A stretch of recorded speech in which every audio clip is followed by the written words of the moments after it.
La Biélorussie, comme les autres ex-républiques soviétiques, a souffert pendant des décennies du joug brutal des dirigeants communistes tels que Lénine, Staline et autres dirigeants soviétiques. Tous les dissidents étaient persécutés, particulièrement les chrétiens. L'exercice de la foi chrétienne était limité car les gens avaient peur d'être arrêtés. L'Église fut ici violemment persécutée jusqu'à la mort de Staline en 1953. De nombreux bâtiments ecclésiastiques furent soit fermés, soit démolis. La célébration de la messe, comme le catéchisme, était interdit. La foi subsista grâce à la transmission des valeurs familiales traditionnelles et aussi grâce aux activités secrètes du clergé et de laïcs prêts à risquer leur vie et leur liberté. 4 témoins de cette foi vont nous conter leur histoire.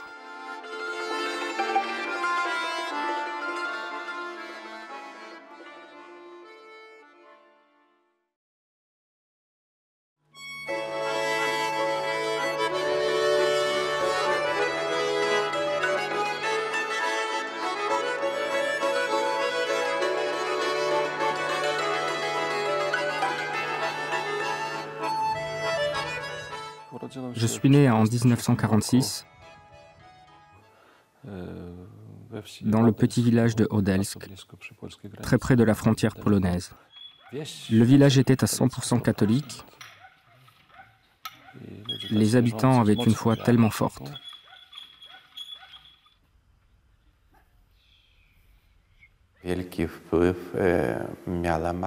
La dévotion de ma mère m'a beaucoup influencé. La prière du matin, à l'aube, je l'ai apprise très jeune. Je n'avais que quelques années et je l'entendais chaque jour.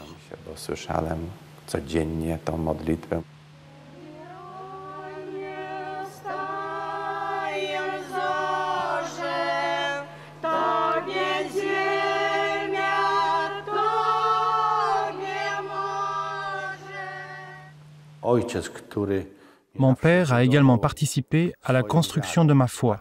Lorsque je le voyais à genoux dans sa chambre, je sautais hors de mon lit pour m'agenouiller et prier aussi.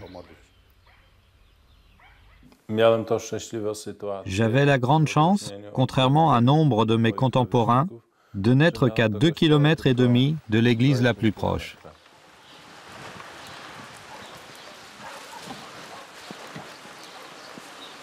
Il y avait toujours une catéchèse le soir après la prière. Très simple. Ma grand-mère, mon père ou ma mère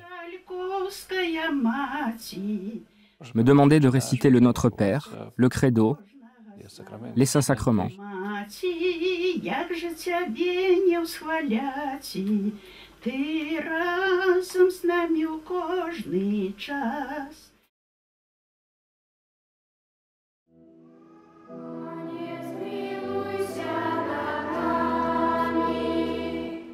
Il n'y a pas eu de prêtre chez nous pendant plusieurs années. Mais mes parents nous emmenaient à l'église chaque dimanche et chaque jour saint.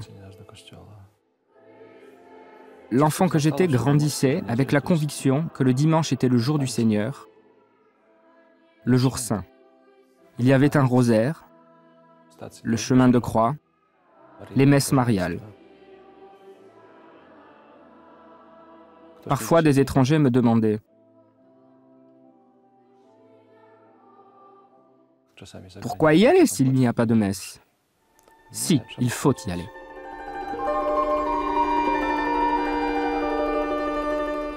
En dépit de la foi naturelle du peuple, le communisme eut des conséquences de plus en plus graves sur la vie des villageois. Un jour, l'un des professeurs me dit « Tu n'iras pas à l'école aujourd'hui, car à cause de toi, tous les enfants sont allés à l'église. » Je fus renvoyé de l'école pendant une semaine. J'étais bon élève. Il y avait un tableau d'affichage, un tableau d'honneur avec ma photo. Elle me prit par l'oreille, m'entraîna jusqu'au tableau et arracha ma photo publiquement devant l'école tout entière.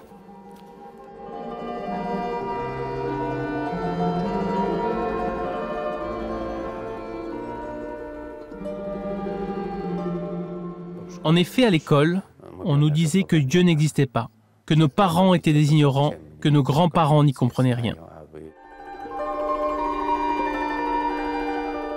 Et que nous devrions regarder vers le futur.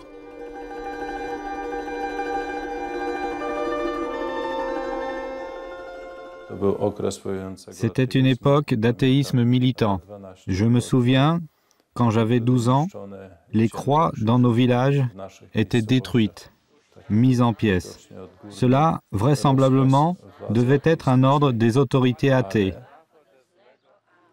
Mais cela a en fait davantage soudé la communauté paroissiale.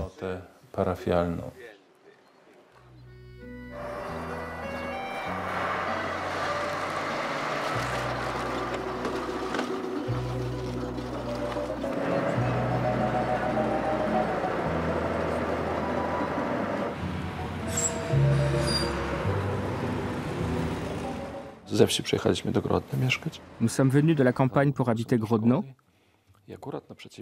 Juste en face de la cathédrale, il y avait une église, la plus ancienne, appelée l'église de Vytautas le Grand, et nous savions qu'il voulait la faire exploser. Après l'école, j'y suis allé pour les voir déblayer les décombres. Et malgré tout, notre institution, notre église catholique est toujours debout.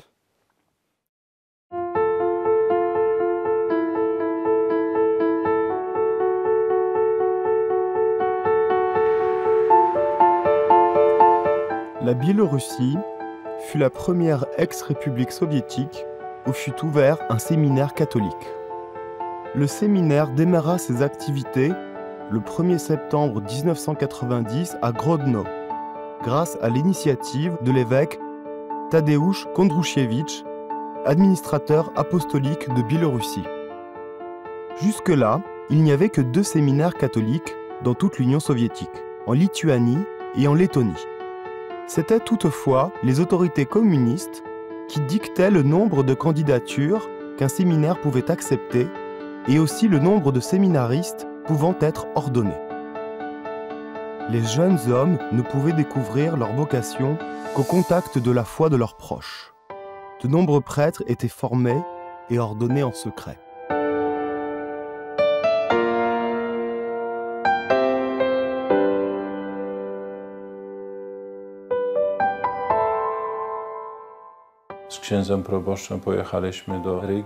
Je suis allé avec le prêtre paroissial à Riga, car c'était l'endroit où se trouvait le séminaire. J'y ai postulé et j'ai reçu 2 semaines plus tard un télégramme disant qu'il n'y avait plus de place.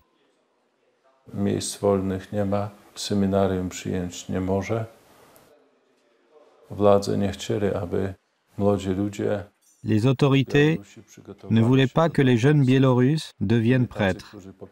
Certains ont même attendu 15 ans. J'ai postulé auprès du père Václav Piątkowski. Il préparait secrètement des prêtres. Il fut également puni pour ça. Nous avons trouvé un évêque en Lituanie, Vincentas Sladkevičius, qui fut également en résidence surveillée et interné 23 ans. To biskup Wincenty Sladkevičius.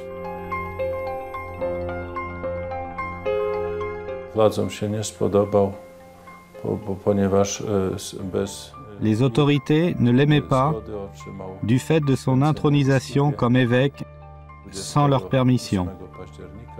Le 28 octobre 1980, il m'a conféré les ordres majeurs en secret. L'évêque a indiqué que je ne pouvais pas révéler publiquement mon statut de prêtre pendant 1 an. Officiellement, j'étais organiste. Je pouvais célébrer la Sainte Messe chaque jour dans ma chambre.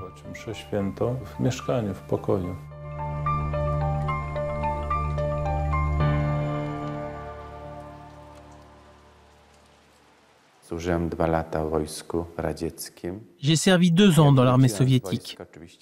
Et à mon retour, j'ai postulé au séminaire.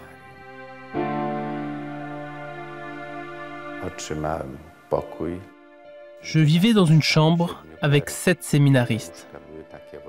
Nous avions de vieux lits rouillés de style militaire. Il y avait 40 élèves en tout, et seulement 2 robinets d'eau froide.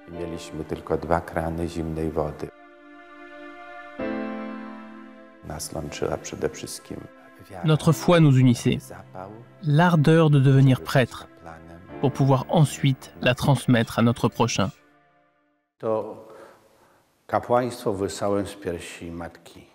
Ma vocation pour le sacerdoce me fut transmise avec le lait maternel. Je n'avais aucun doute que j'allais devenir prêtre et m'investir dans la religion du bonheur et de la joie. Après la célébration de ma première messe, mon père me dit « Ta grand-mère, que tu n'as vue que sur des photographies, souhaite que tu reviennes sur tes terres natales, auprès des gens qui attendent Dieu depuis 70 ans. » Cette pensée me poursuivait. Mais c'était encore l'Union soviétique profonde. Aller là-bas était impossible.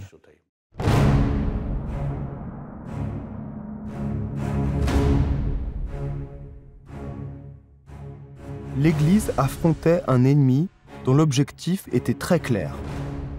Anéantir les valeurs, supprimer toute spiritualité. Les bâtiments ecclésiastiques furent pratiquement tous démolis, brûlés ou simplement cadenassés.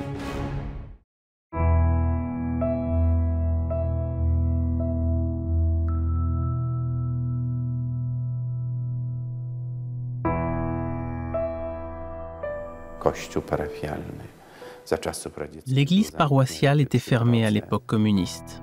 Il n'y avait pas de croix sur la flèche. Les fenêtres étaient cassées, la porte enchaînée et cadenassée. Des orties poussaient tout autour. Je me disais, mon Dieu, allons-nous voir le jour où cette église sera ouverte ?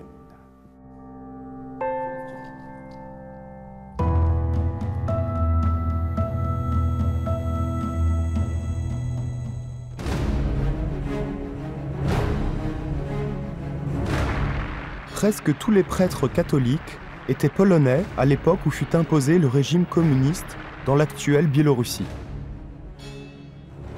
En raison d'une décision de 1937 du bureau politique du Parti communiste, la répression des ressortissants polonais s'intensifia comme jamais auparavant et près de 150 000 personnes perdirent la vie en seulement 2 ans. La majorité des victimes étaient des prêtres qui furent torturés puis exécutés.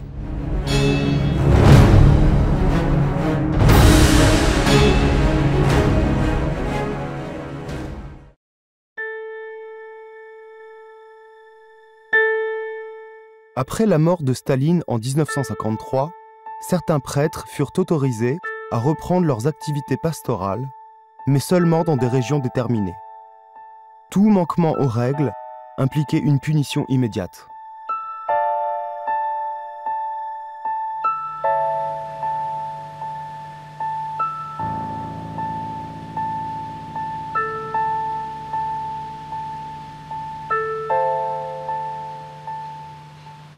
Pendant la période communiste, tout fut pillé. Au début, le prêtre vivait dans cette tombe. En bas, il organisa une chapelle et vivait en haut. J'y ai même passé la nuit une fois. Mon oncle, un couvreur, installait un toit avec quelques personnes pour l'aider. Il rénovait une église. Il me dit « Confesse et aide tes prochains ». J'ai répondu « Mais tu connais la situation, je n'ai pas le droit, mais enfin essaye ».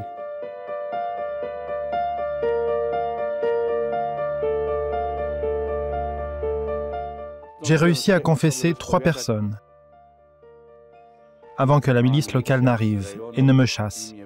Mais cela n'était pas grave pour moi. Je leur dis « Je serai de retour dans 2 mois ».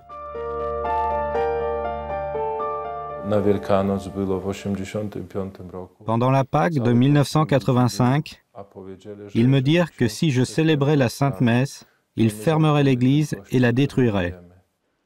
Voilà pourquoi je ne pouvais pas célébrer la messe. Les gens ont beaucoup pleuré. Le jour suivant, tous les paroissiens sont allés voir les autorités de la ville pour leur demander pourquoi ils étaient ainsi persécutés. La paroisse de Grodno est restée sans prêtre pendant 27 ans. Et les sacrements, ainsi que la Sainte Messe, ne furent pas célébrés, car les autorités ne le permettaient pas. Je suis venu à Grodno pour voir ça de mes propres yeux. Les croyants emplissaient les bancs de l'église, l'orgue jouait, la chorale chantait, mais sans prêtre près de l'autel. Ils tremblaient tous de peur pour cette église. Ils restaient jour et nuit pour la protéger. Même les églises en ruine étaient remplies le dimanche. Les gens debout, entretenant leur foi et leur tradition de la Sainte Messe et de la prière. Tout ceci sans prêtre.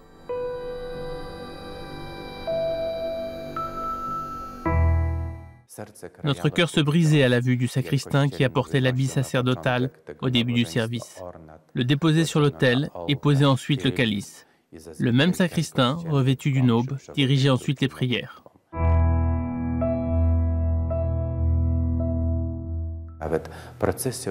Ils organisaient des processions, mais bien sûr, sans Seigneur Jésus ni ostensoir.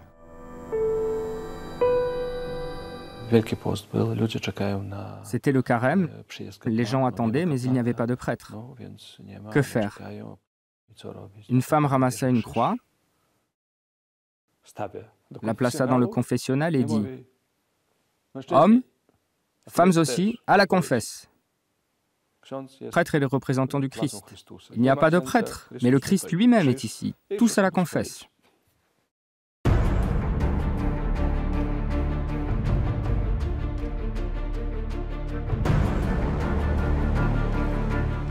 Malgré les efforts de l'État, le désir de vénérer Dieu grandissait parmi la population.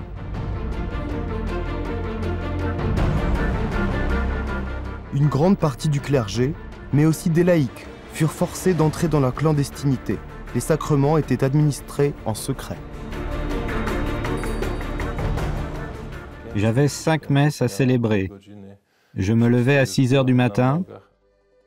Je devais voyager 450 km le dimanche pour atteindre différentes villes.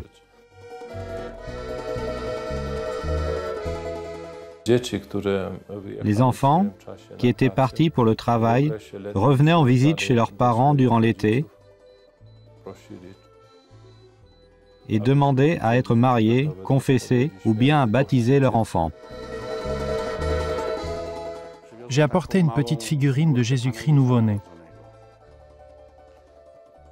C'était Noël et cette petite représentation du Christ était dans la neige. Une femme ramassa la figurine et dit « Je peux mourir maintenant que mes yeux ont vu notre Sauveur. » Les gens se sont confessés et ont reçu le sacrement dans le froid glacial et la neige. J'ai ouvert une paroisse à Polotsk, où les gens venaient prier dans le hall d'un club sportif. Nous célébrions la messe autour de cette table, non pas avec le portrait de Jésus, mais avec celui de Lénine. Nous ne pouvions l'enlever, mais il nous était permis de prier dans ce hall. Nous avions posé une petite croix sur la table. Le gouvernement commença à rendre les chapelles et les églises. Une chapelle nous fut cédée, et une fois restaurée, nous devions la consacrer. Nous restions la nuit avec les sœurs. Nous entrâmes dans une petite maison en bois, et la sœur est tombée à genoux devant une armoire. J'ai demandé « Ma sœur, devant cette armoire, que se passe-t-il » La sœur ouvrit la porte, le Saint-Sacrement était à l'intérieur.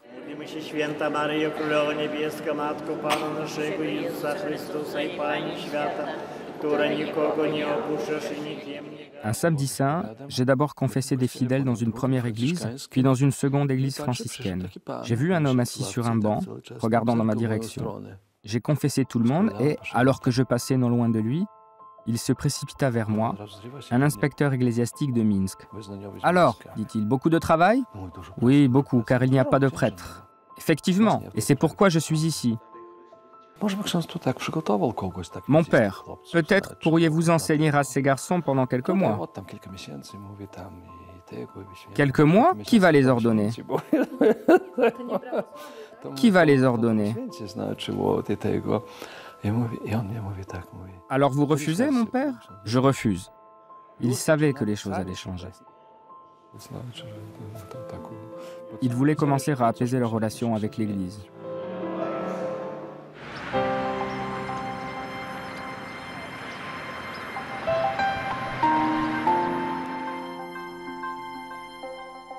Avec le début de la perestroïka, au tournant des années 80 et 90, les persécutions envers l'Église diminuèrent de manière significative. De nouvelles possibilités furent offertes, et les évêques de Pologne furent autorisés à effectuer des visites officielles. L'Église reprit lentement, mais sûrement son essor. Le printemps de la liberté religieuse emplit l'air.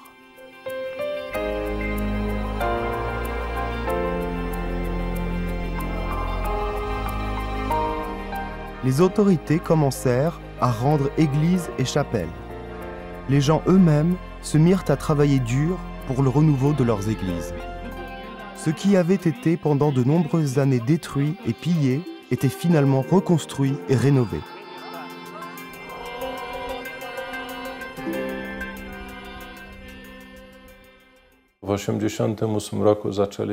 En 1988, nous commençâmes à déverrouiller les églises et à rouvrir leurs portes.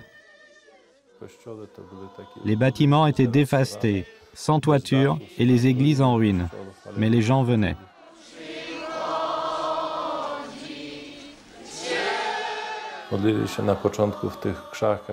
Et pour commencer, ils prièrent dans les sous-bois. Ils évacuaient les gravats dans de petits seaux, arrachaient les racines des murs des églises, et peu à peu la vie religieuse renaissait.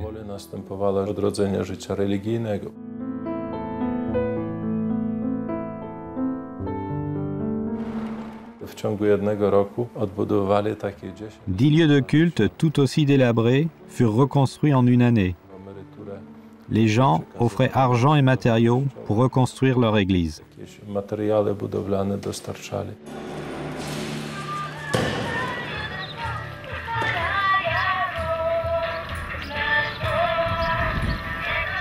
Malgré l'une des législations sur la liberté religieuse parmi les plus répressives d'Europe, l'Église catholique en Biélorussie renaît. Les jeunes catholiques cherchent à reconstruire le tissu social et à retrouver leur identité nationale, détruite par l'État et son ambition de créer le nouvel homme soviétique. L'enthousiasme et la joie de cette nouvelle Église sont impressionnants.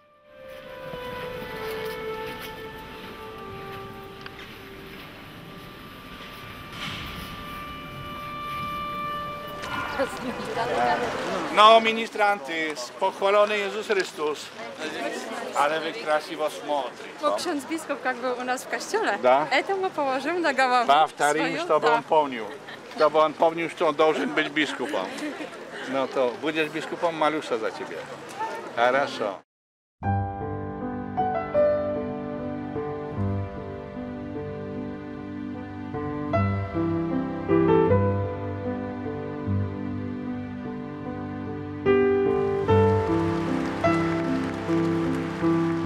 L'Église biélorusse a survécu grâce à la foi, le travail et la ténacité de nombreux prêtres et de laïcs, et ce malgré de nombreuses décennies de persécution.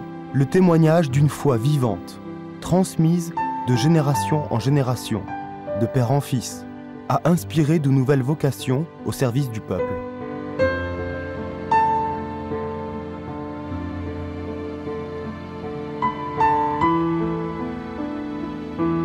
Kazimira przyjmij znak daru Ducha Świętego. Supokój z Tobою. Davantage de prières, de vie sacramentelle et la poursuite de l'enseignement de la foi portent leurs fruits et suscitent des changements significatifs de la société.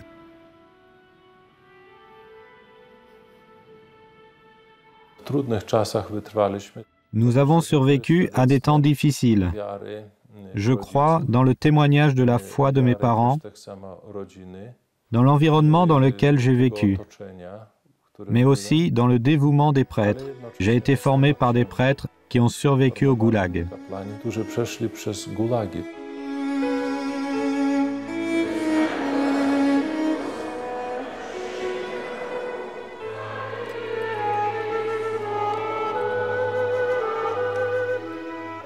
Je voudrais remercier très sincèrement Aide à l'Église en détresse. Et malgré 20 ans d'aide, nous sommes toujours dans la détresse. Les villes croissent, des églises doivent être construites, de la littérature religieuse doit être publiée, les jeunes doivent être formés. Et pour cela, nous avons besoin d'argent. Nous sommes reconnaissants pour tout ce que vous avez fait en faveur de la renaissance de l'Église biélorusse, mais également pour l'ensemble de l'ex-bloc soviétique. Ce sont vos prières qui ont contribué à terrasser ce terrible système, qui nous ont aidés à reconquérir notre liberté.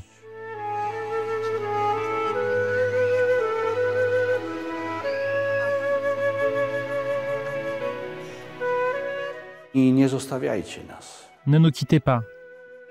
Nous avons un droit sur vos cœurs, sur vos consciences, sur vos prières. Chaque jour, je sors sur mon balcon et regarde vers mes amis à l'ouest. Je prie pour vous et vous bénis.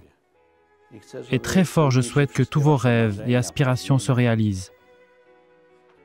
Je souhaite que vous soyez heureux dans la vie et qu'après une longue, très longue vie, chacun aille au ciel.